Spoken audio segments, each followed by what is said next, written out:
M'dzina la Atate ndi la Mwana ndi la Mzimu Woyera. Ndikulandireni pano pa Tiyankhuleni Ambuye lero loweruka pa 3 January 2026. Mawu oyamba akuchokera pa 1 Yohane mutu wachiwiri ndime ya 29 kupitilira mutu wa 3 ndime ya 6. Amene akutiwerengera mawu oyamba ndi Vincent Chisiza wa utumiki wa ana kuchokera ku Holy Rosary Likoni Parish mu Archdiocese ya Lilongwe. Mthenga wabwino ukuchokera m'buku la Mthenga wabwino olembedwa ndi Yohane mutu 1 ndime ya 29 kulekeza 34. Amene akutiwerengera mawu a mthenga woyera komanso kutigawira mawu ndi Reverend Father Damiano Chita kuchokera ku Holy Rosary Likoni Parish mu Archdiocese ya Lilongwe. Tiyeni tikhalire limodzi. Mawu oyamba. Mawu ankalata ya Yohane woyera.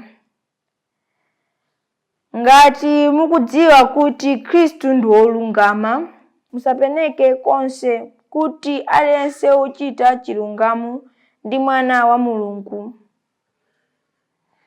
Onani kukula kwake kwa chikondi chimene Atate adatikonda nacho.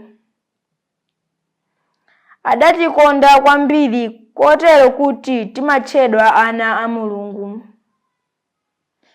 Ndipo ndifedi ana ake. Anthu odalira zapansi pano satidziwa ifeyo, chifukwa iyeyonso sadamdziwe. Inu okondedwa ndife ana a Mulungu tsopano. Mulungu sadationetse chimene tidzakhale, koma tikudziwa kuti iyeyu akadzaoneka tidzakhala ofanana naye, pakuti tidzamuona monga momwe alili. Munthu aliyense amene ali ndi chiyembekezo chimenechi pa Khristu adzamusandutsa woyera monga momwe Khristuyo ali woyera. Aliyense amene amachimwa alinso ndi mlandu kuphwanya malamulo. Paja kuchimwa kuphwanya malamulo kumene mukudziwa kuti Khristu adaoneka kuti adzachotse machimo, ndipo mwa iye mulibe tchimo. Munthu aliyense okhala ndi Khristu sachimwa.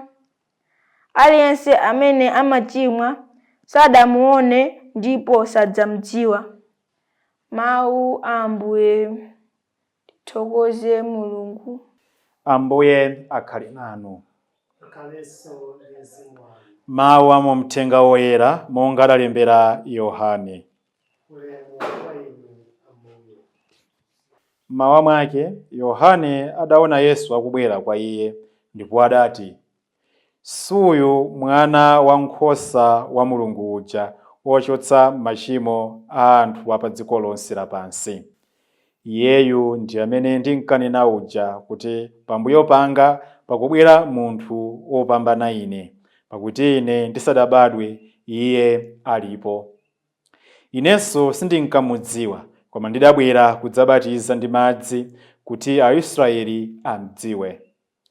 Yohane adachitanso umboni adati, "Ndidaona Mzimu Woyera akutsika kumwamba ngati nkhunda nakhazikika pa iye.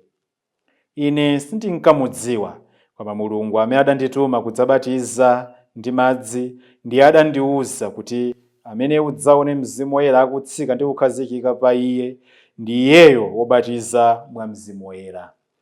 Ineyo ndidazionadi ndipo ndikuchita umboni kuti ameneyu ndi mwanadi wa Mulungu." Mthenga wa Ambuye. Abale ndi alongo okondeka mwa Ambuye, lero mawu oyamba kalata ya Yohane woyera akutidziwitsa, kutitsimikizira tonse kuti aliyense ochita zinthu zolungama ndi mwanadi wa Mulungu, ndipo tisamapeneke konse kuti kodi mwana wa Mulungu ndi ndani, kodi Mkhristu weniweni ndi wotani, munthu wokhulupirira Mulungu amachita zotani. Ndipo lero Yohane M'batizi mwa makhalidwe onse anthu okhulupirira Mulungu wasankhapo chilungamo. Akuti munthu wokhulupirira Mulungu, mwana wa Mulungu amachita chilungamo. Lero tikukhala mnthawi imene kuti upeze chilungamo ukuyenera kuvutika kwambiri kuti chilungamo uchipeze. Chilungamo kuti chioneke si ntchito ya masewera, ndipo zikufika poma gula chilungamo kumene kuti upatsidwe chilungamo kapena chioneke pena pake, ndiye kuti ukuyenera uchiteso kanthu kena kake kuti chilungamo chija chioneke bwino. Koma apo ayi mpovuta kuchipeza chilungamo. Abale anga okondeka, ife monga okhulupirira Mulungu nthawi zonse tikuyenera kukhala anthu achilungamo, anthu olankhula zinthu zachilungamo, ochita zinthu zachilungamo, ndipo tikatero ufumu wa Mulungu udzaoneka ponseponse.